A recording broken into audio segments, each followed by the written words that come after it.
Hello, welcome to the Bigger Flips show. It's Michael Pinter. I help you flip houses for more money. So I'm at JFK Airport again. See the TWA hotel right there. I've been out here a lot. I've been traveling a lot. This is my last trip for a couple of weeks. I just came back from an AI and artificial intelligence conference in where the hell was it? Orlando.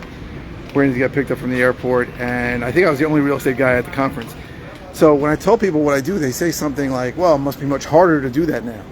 And I'm like, why? Well, they go, well, rates are higher. I'm like, okay. And, I know this guy who's talked to me was from Marco Island. He goes, there's nothing available. So these are the things you're going to hear from people. There's nothing available. There's nothing for sale. That's never the case, right? There are always things available. It's just a function of price. Now, as real estate investors, we cannot buy things that are on the market, right? So we have to continue to market, try to find properties at a deep enough discount that we can make a profit. That's just the way it works. That doesn't change when the market changes. Okay? If anything, if the market takes a dump and gets worse, it's going to be better for us. But the fact that the market's been very strong in the areas that I buy, so Long Island, New York, El Paso, Texas, these areas have been very, very strong.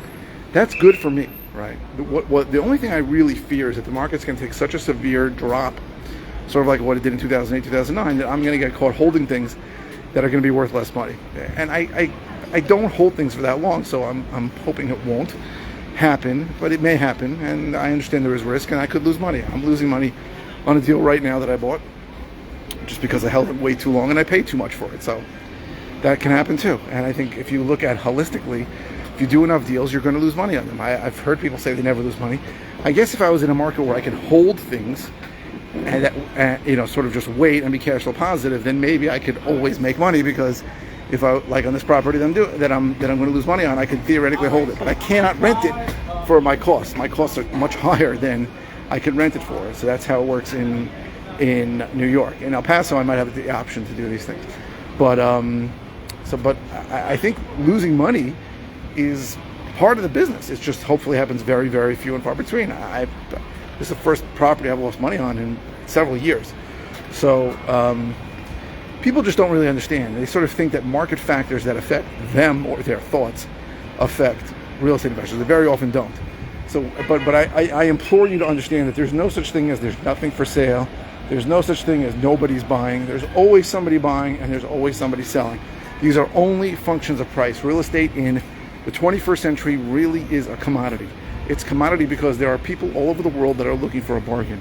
Now, that doesn't mean that the market's never going to drop and that real estate investors will be weary of buying. We had that for a few months last summer when rates really shot up. People didn't know how high they were going to go. They didn't know if there were really going to be buyers out there. So there was a lot of uncertainty in the market, and we had a hard time selling properties for a couple of months. But that was just at the price that I want. If I wanted to lower the price, I would have sold them for sure. So never listen to what people tell you about what's going on in the market when they tell you there's no buyers, there's no sellers. There always are. It's always a function of price. I hope this was helpful. And if you're interested in other ways I can help you, comment below. And I'm happy to help you in any way I can. Thanks for watching.